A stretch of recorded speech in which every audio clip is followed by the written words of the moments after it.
Hello, am I audible to you, Dudgaonkar sir?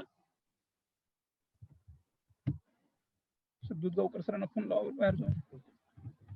Please allow Pradeep Sen Gupta sir to share his screen. Make co-host.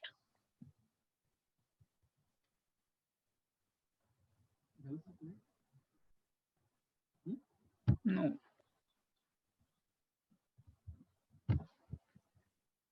Sir, meantime, you should introduce yourself, your work, because Yes. see, in the area of Just my topic is hydrogeology, actually geological science fiction, and as a geologist and hydrogeologist, I have written some books, popular science books, after my retirement in 2006 December, and my actually my journey with science fiction is very recent. I have written only a few 10 or 20 science fiction stories, short stories, and no, I have not written any big book. But I have recently written one book, one short story that is fully a geoscience fiction. Let us discuss on what is geoscience fiction. Geology is a subject of Earth, and it deals with the evolution and the history of the Earth, fossils, dinosaurs, rocks, minerals, volcano, earthquake, etc. All are the subjects of the geology. And if any fiction that has such things like the geological phenomena or the geological events or geological and that means extinct creatures or extinct fossils, etc., then we can call it a geoscience fiction. Actually, the geology as a subject, it is not very old. It is new. It was started in the 19th century as a discipline, and at the same time, geoscience fiction was also evolved. In 1920, there was a science fiction. The name is Simsonia. The name of the story is Simsonia. It states that there are two big holes in the North Pole and the South Pole, and you can enter the below the crust of the Earth through that hole, and you will reach the country which is called Simsonia. That is, in my opinion, that is the first geoscience fiction that was written in 1820. After that, all of you know that Jules Verne has written his journey to the center of the Earth, and later we have Mysterious Island and Professor Challenger's story, The Lost World, and etc. And in the modern times, there are several science fiction stories are written. But when I searched Indian context, I didn't find much of Indian science fiction based on geology. When I explored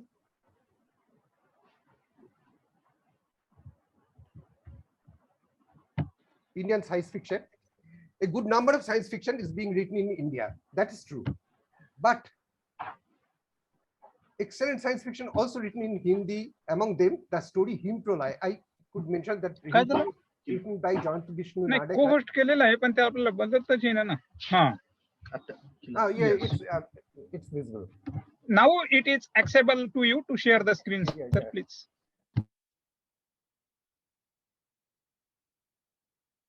Please make it in a present. Okay. Please proceed. Okay.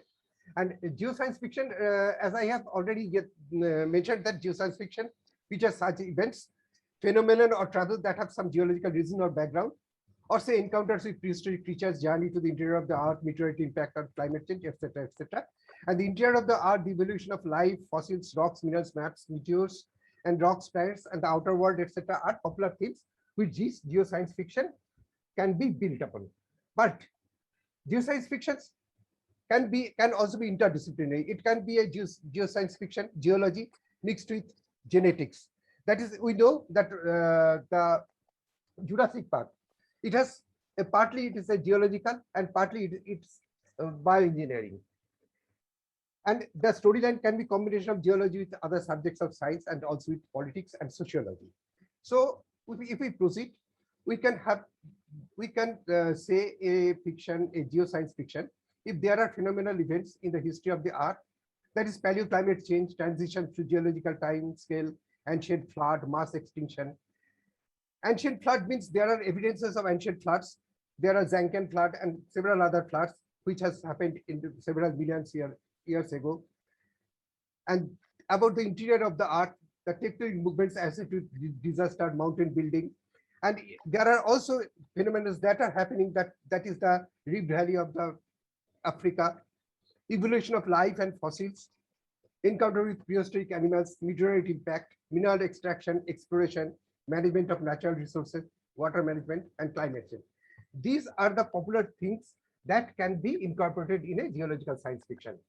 And the beginning of geology, as I already said, that it started in 18th century and 19th century.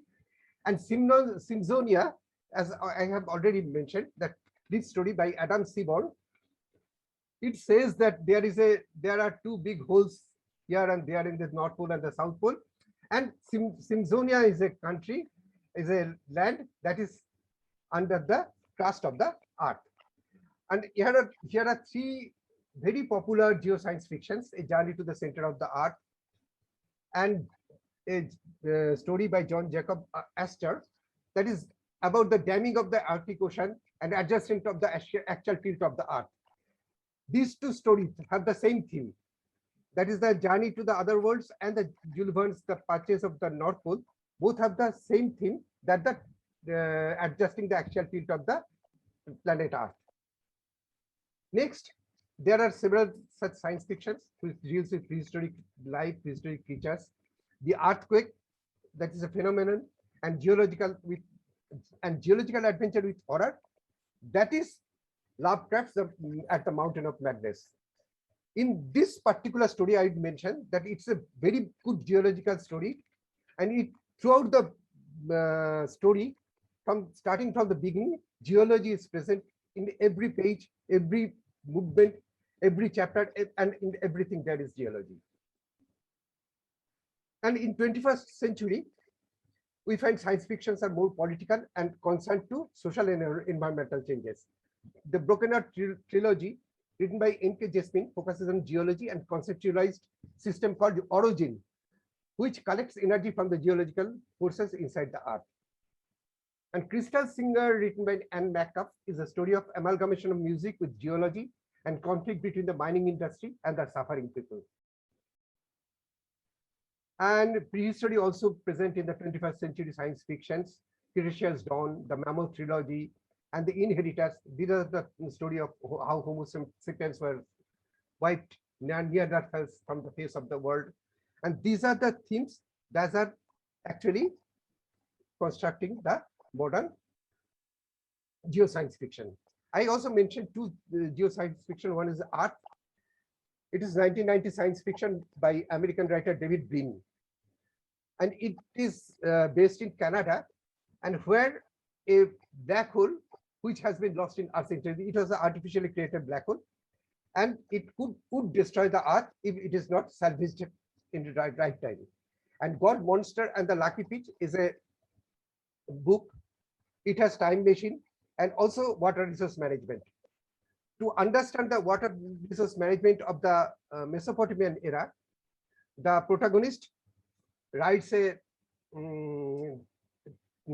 time machine and goes back to 4,000 years back and studies the water resource management system of the Euphrates and Tigris Valley. Climate fictions are there. There are flood, the ice people, and the worst tide. These are the climate fictions, and there are several other climate fictions. Even the Golpo Bisho has had an issue which is totally based on climate fictions. Next, there are several short stories, but I will mention Indian science fiction and geology. Him Prolay, written by Jayanta Vishnu Arlikar. It is about the Ice Age. And The Pani, written by Shantanu Tamuli. It is about an earthquake which was triggered by damming of the Brahmaputra river by the Chinese. And Dr. Vidwan Singh Soni has written a story about dinosaurs. But within my limited search, I didn't find stories in Tamil, Telugu, Malayalam, Marathi, Kannada, etc., that have considered geology as the theme. Although very rich science fictions have been written in all of these languages. A short story, God of Death. I have recently got this story from Dr. Pragya Gautam. I have selected it for translating into Bengali.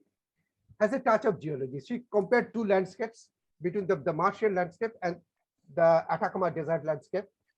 And he has conceived a plant that was genetically modified to actually to adapt it for the Martian environment, but they left it on Earth, and that has done some disasters. There are good Bengali science fictions which are based on geology. I remember Otite Prithvi in my childhood days. It was published by Dev Sahitya Kutir. It was about a time travel through the geological ages, starting from the Cambrian to recent. And Hemendra Kumar Rai, written Moynamutir Makaran, can be called the Bengali version of the Lost World. There are Ghanada stories. Ghanada means the protagonist created by Hemendra Mitra. And there are 3 or 4 stories of Ghanada which can be clearly termed as geological science fiction. Satyajit Ray has written one story, that is pterodactyl dream, or the egg of the pterodactyl. It is both a geoscience fiction and also a time machine fiction, time travel fiction. And Shankarshan Rai is the only geologist in Bengal who has written some science fictions, and all his fictions are geoscience fictions. Dilip Kumar Rai Chaudhuri wrote a story on a living fossil that is called Silakant, and there are climate fiction, a number of Kalpavriksha. But I will say something about my recent story. My recent publication, Gambaragara Sada Manush, or White Tribes of Gambaragara, it was published in Kalpavriksha. The plot is located and starts from a village. The village is called Ruboni, and it is in the foothills of the Ruwenzori mountain. And you know, Ruwenzori mountain is also called the mountain of the moon. And it is at the border of the Great Rift Valley of the Central Africa. And the protagonist, a Bengali journalist, he was there to conduct a reconnaissance survey for an upcoming expedition. And that expedition is also being conducted to commemorate the 1906 expedition of the Duke of Abruzzi in the Mount Ruwenzori. They had met one geologist, Arindam, and both of them were waiting for 2 other people from America who are the sponsor of the expedition. They came, and with their guide, William Kiminua, they started traversing through the Ruwenzori mountain. This story has refers to an event when Henry Morton Stanley, the great explorer, visited Ruwenzori in 1864. He encountered 4 white people who were African white tribes and presumed lost subsequently. Because after Henry Morton Stanley, nobody has seen any white tribe in the African region or in Ruwenzori region. Stanley named them Gambaragans, or white people of Ruwenzori. Gambaragara is the local name of Ruwenzori mountain. In 1906, Duke of Abruzzi conducted a scientific expedition in Ruwenzori, but he, for unknown reason, didn't explore some parts of the northern Ruwenzori. The area is shrouded with cloud and not even visible in Google Map. In 2016, the protagonist, accompanied by 2 miners and a geologist, traversed into the ancient glacial valley of Ruwenzori to conduct a reconnaissance for an upcoming expedition. They traversed through the mountains, valleys, and bogs and marshy lands of the Ruwenzori and discovered copper deposits at a place which is a sacred site of the Boganzo tribes. Boganzo tribes are the tribes about 10 lakh in population. They live surrounding the Ruwenzori mountain, and the whole of the Ruwenzori mountain is protected by these tribes. They have several protected sites and called the sacred sites.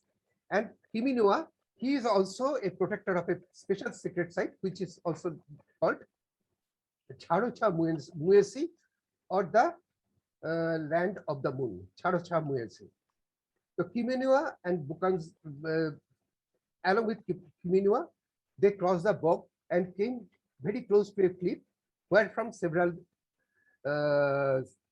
waterfalls are coming down. Kiminua has forbidden them to cross the cliff and to climb over the cliff. But the American miners, being overwhelmed by the discovery of the native copper deposits of high value, stepped into the forbidden territory and were captured by the residents of the forbidden territory. With the help of the guide Kiminua, who is the protector, actually, Kiminua was not very eager to rescue the Americans. But the protagonist and the geologist convinced him that if they are not rescued, then America will drop commandos on this locality and everything will be destroyed. So you please help us to go over there to the forbidden land and rescue the Americans. So they climbed the cliff and came to the residence of the den of the Gambaragans in a high altitude complex of the caves. And strangely, they identified that these people, though still in the Chalcolithic age, they are in the copper age then. Because there are native coppers available in this area, they couldn't, they have the plenty of resources that they required. They were not evolved from that stage of civilization. So they were only in the Chalcolithic age. But after these encounters and the rescue of the Americans, they collected some bones of these Gambaragan peoples, and they found that these Gambaragan peoples are not human beings. They are not Homo sapiens, but they have genetic relationship with the Homo sapiens, and it is supposed that they have a different they are different human species evolved from the Homo sapiens, being isolated for ages in a different environment. And that in the present day, the American and the multinational copper company, they are trying to excavate copper from that region, and it is feared that Gambaragans will ultimately destroyed by the advancement of the civilization. That's all was my story. And I am, this is the, yeah, I'm still writing, and my future fictions will also be geoscience fictions, where the characters of my story will travel through geological ages and episodes and will reveal marvelous narratives of their adventures. Thanks for your patient hearing, and thank you all